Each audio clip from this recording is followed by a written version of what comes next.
because you gave me this. I'm now Drip Bayless. I already know. And yet, today, your drip is drowning me. It's drowning me. No. I mean, I'm humbled in your presence. No, Skip, don't do that. You know you text me last night before I came. He said, make sure you dripping. I said, hard, a little bit. He said, Atlantic Ocean. I said Atlantic Ocean. I did. I said Atlantic Ocean, and you did it. I was just trying to be, So, your 13th studio album just, boom, dropped. You are the #1 trend on Twitter.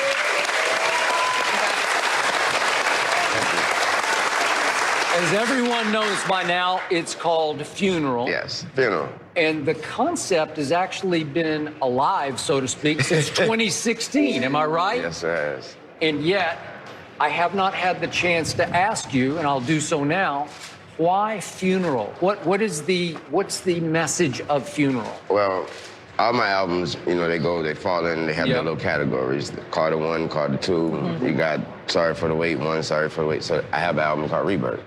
Now you got Funeral. So you went to Funeral. Yeah. Okay, was it what you were feeling at that time in your life? Like, I'm gonna bounce back from all the problems, the money problems I'm in, the fights I'm in? No, we just thought it was cool we were trying to figure out which album legacy do we continue. We definitely wasn't going to mess with the Carter after dropping Carter 5. We could have named it Carter 6, but now we went with Funeral because we try to continue the Rebirth thing. So just trying to keep the legacies going, so therefore I have something to look forward to drop the third one.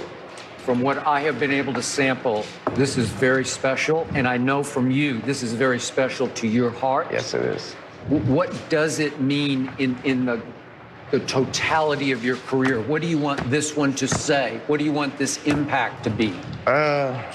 Just to show where I'm at in my career. Just plain and simple, just to show where I'm at in my career, just to show the hungriness, and also to show the younger artists or the artists that's coming up, to show that there's still hunger and you don't lose it. And just to show that who you were from day one, and actually you be better than who you were. Some of them get a little satisfied. Some of them get a little, they eat and they get, they get full fast. Right. Like my Dallas Cowboys last year, right? I'm not sure. They still in it? Is that a team? They got a team. I thought they moved to the CFL. I wasn't sure. I'm going to take that today because this is your day. I got to take all the shots too, man. We not here neither. Yeah, so. You're not here either. Yeah. Speaking of somebody else who's not here, you do have on track number 8 a 24-second moment of silence. Yes, I do. For the late, great Kobe Bean Bryant. Yes, I do. And you had to get it in there on the fly. So how did that happen? That right there was also, I have to thank my big brother, Mac. That was an idea he called me with right then and there. He called me a day later. He called me with his idea he thought of, and of course, I confirmed it. I agreed with it, and Was it hard to get it in that fast before the album dropped? Not at all. No? Not at all. Everybody who's involved with that type of thing, as far as timing and when to turn the album in and things like that, everyone understands at that point. Right. Yeah, everyone understands. Yeah. And there are, how many tracks? I didn't count them. There are a bunch of tracks. I think it's like 24. I think you got 24 tracks, right? Yeah. But that was already there. Yeah. Wow. So is that like the universe speaking, or? Who knows? Who knows? Yeah, numbers don't lie.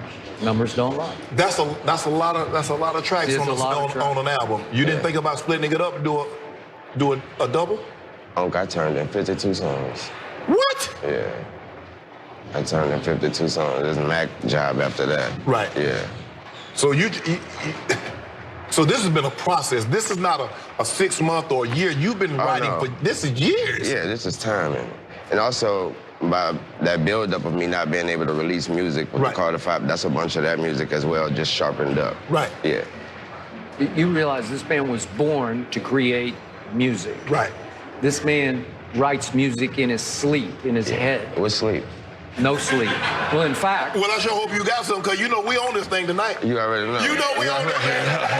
You already know. We gonna do something, do something. Yeah, I'm out. Well, speaking of 2-something, I'm always awake at 2 a.m. in Los Angeles. Yes, he is. This man texts me at 2 a.m. all the time. I do. All the time. But wait a second, it's usually 5 a.m. for Where you. I'm at, yes. And I'm thinking, have you slept at all? And Again, I think you haven't. I've been Googling that word. I'm not sure if I like You don't the know what that definition. means? I don't like the definition, yeah. All right, let's go on to what's about to happen in your town Yeah. this Sunday. And by the way, what does this mean to have the Super Bowl? It's you've. First of all, my town is New Orleans. I know. But this is where I don't have nobody texting me. I don't have nobody texting me, getting me in trouble. But you've lived here for. Man, I've been here for over 15 years, Skip. Okay. Over 15 years. So what does it mean to South Beach? What does it mean to the city of Miami? First of all, this is Miami. They have something here every day. Yeah, that's a good point. Yeah, so there's always something big coming down here. So obviously, it's actually kind of normal for folks that live here. It's kind of normal, you know, what it is going down. Some people don't even know. No, really, some people don't even know. I have people that call me just on a regular, like when they need to come down for the weekend, they want to use the condo, you need to use the car service or something. Can I use your car? They have people that really book stuff this weekend and was like, man, I didn't book this weekend. I ain't know the Super Bowl was down there. Yeah, for real. So it's kind of normal. So unfortunately, the team that you love, and even though you grew up in New Orleans. Let me take a swig. Yeah, take a swig. You grew up in New Orleans, but because your dad brought home some Packer paraphernalia from a Super Bowl plate in New Orleans, you became a diehard, long-time, career-long Packer fan. Yes, I am. They got run off the field in the NFC Championship game. And so that brings me to Sunday. Does that mean you're going to pick the 49ers to win this game? I just want to see a great game. That's all. I just want to see a great game. I'm a true Packer fan, Skip, so everybody keep asking me who you picking, you know, my answer's the same. I picked the Packers, so obviously they think that answer's a little crazy, obviously. No, but for real, man, who you pick for real? Yeah. And the Packers, brother. You know what I'm saying? So Would I it just want make to see you a great feel game. better if the 49ers won big in this game? Would that make you feel like, well, it wasn't so bad after? Nah, I'm a huge Patrick fan, man. That boy a dog. Yeah, that boy a dog. So if Pat go out there and do his thing, I have no problem watching that as well. Really? Also, man, you know, I paid for that suite. Right. Before thinking that the Packer was gonna be in there, man. I thought you could get it back. You thought you could refund? Yeah, I thought figured that they had people, you know, dying for tickets, looking for that opportunity for somebody to say, okay, I don't want my suite no more. Boy, they ain't selling that back. I gotta go watch that game. So, you know, I just hope for a good game. Well, I hope you got order some good food.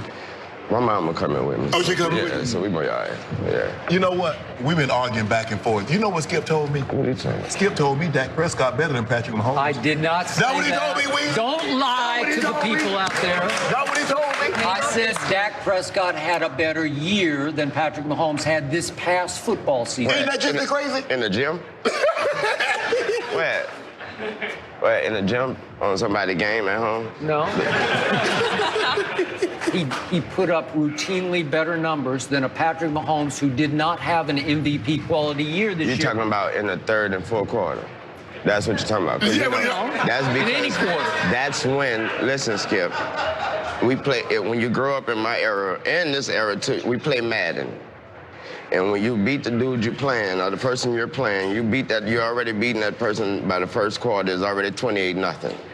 And y'all didn't call the 21-0 rule. You know, you gotta call that before the game. Right. Yeah, and you didn't call that rule, so now that person like, you ain't call it, so they think they could catch up. Right. By halftime, the score 42-7. Right. You tired.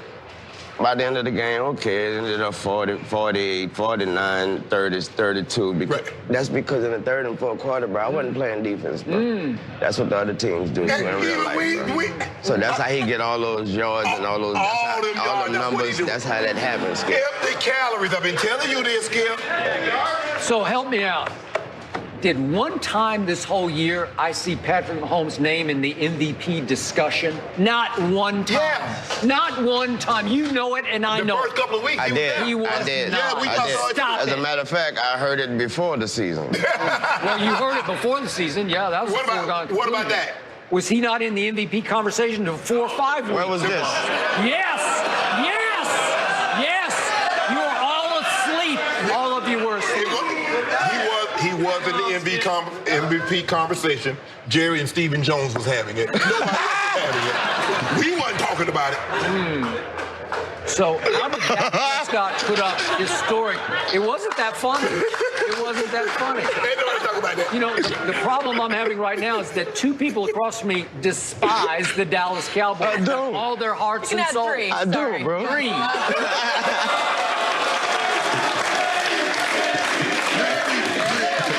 Jenny, you're chanting Jenny? Yes. Thank you. It has come to this on the show. You're chanting Jenny? Yep. My God. I love this island I'm on over here because a year from now, I'm going to be on the Super Bowl island with my Dallas Cowboys.